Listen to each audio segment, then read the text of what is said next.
Sri Lanka enjoys some of the most beautiful and fertile land in the world. Twice a year, the terraced paddy fields produce abundant harvests of rice for the people. But for those who do not work on the land, there are plenty of alternative jobs.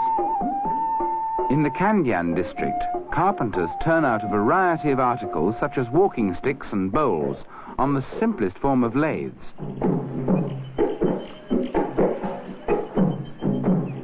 These products are painted with lac, the resinous secretions of the lac insect. There are only 4 colors available: red, yellow, green and black, and these are applied with a finger or thumbnail. The result is very durable and attractive.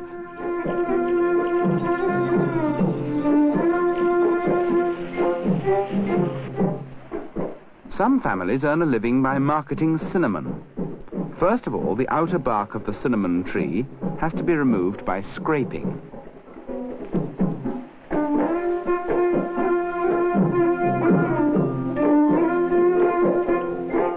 When the bark has been scraped clean, incisions are made along the length of the branch into a second layer of bark.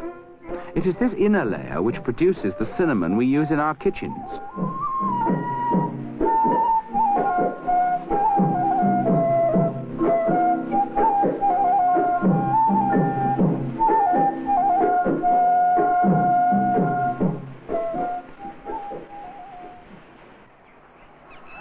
Sri Lanka is a peaceful country, blessed with eternal sunshine, and the people are gentle by nature.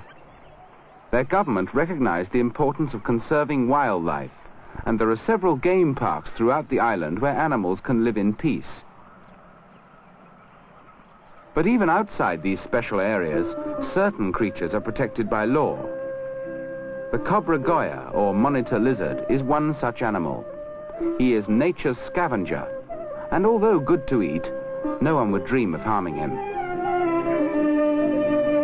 This lizard lives on many of the pests which would otherwise damage the crops grown for human consumption, and is a friend to the farmer. Wherever you go on the island, you will come across little groups of people producing handicrafts. Local reeds or marsh grasses are often woven together to produce hard-wearing mats. Village factories employ girls to manufacture a wide variety of attractive items, ranging from handbags to decorated baskets.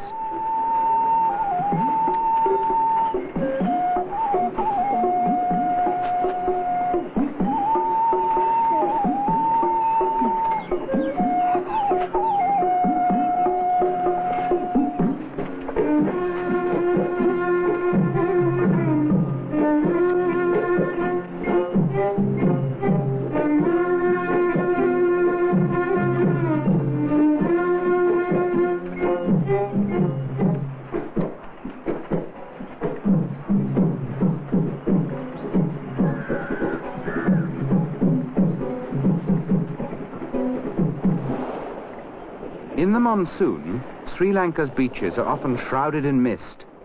But in the Galle area, despite the weather, you will find men engaged in an unusual occupation. They are pole fishermen, who squat on these flimsy perches for hours at a time with a simple rod and line, protected from the savage breakers by a friendly coral reef.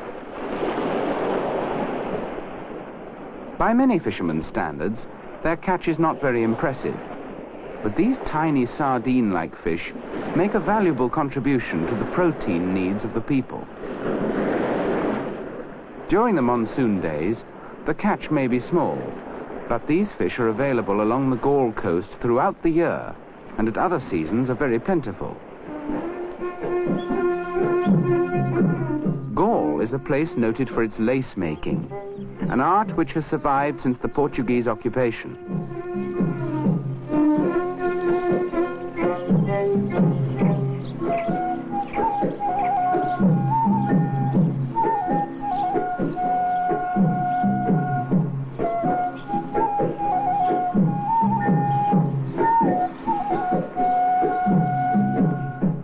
This is a land of contrasts and strange religious rites.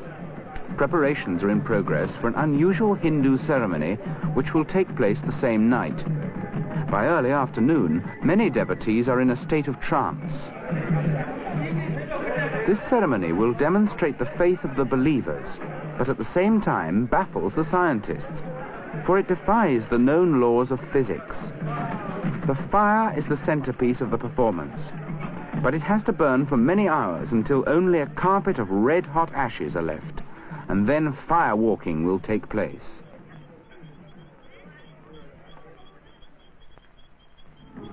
The Buddhists also have unusual ceremonies, and in Kandy, the ancient capital of Ceylon, an annual pageant called the Perahera takes place. This procession dates back to the 12th century and is perhaps one of the world's most dramatic religious festivals. It involves 5 temples, each providing groups of drummers and torchbearers, and on the final nights includes up to 100 elephants. The Kandyan drummers are famous throughout the world, but on this occasion the drummers are not here to entertain. They are paying homage to Buddha.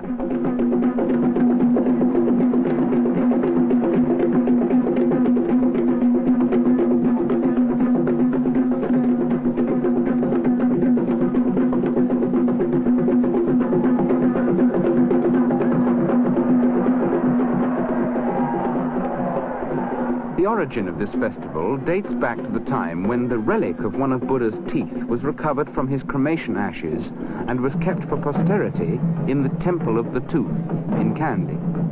This relic was paraded through the streets during the Perahera, but today it is deemed so valuable it is never allowed to leave the temple.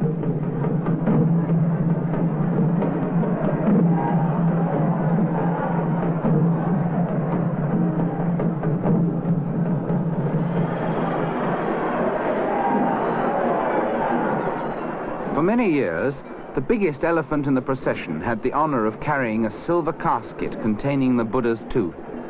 But today it is only a replica of that casket which is paraded through the streets. This, however, does not in any way diminish the people's enthusiasm for an annual pilgrimage to the Perahera.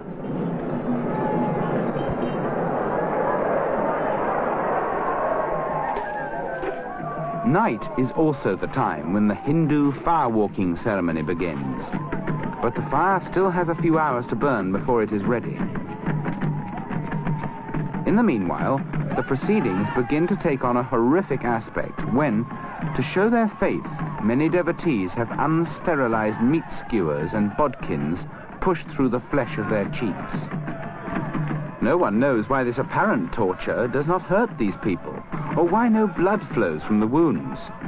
It is possible that the long hours of waiting in a state of trance create a form of self-imposed hypnotic suggestion in which they will themselves to feel no pain.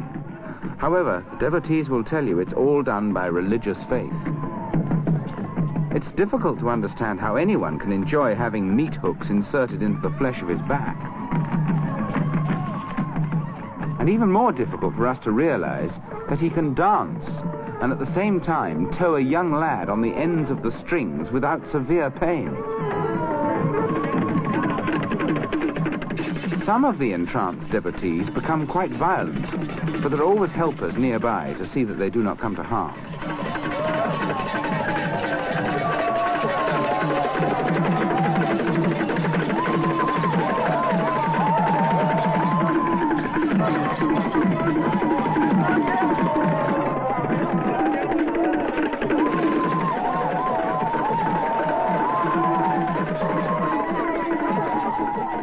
Although the fire may look cool to the camera's eye, the heat keeps the crowd well away. Yet these people choose to walk barefooted along the entire length of the fire to prove their faith.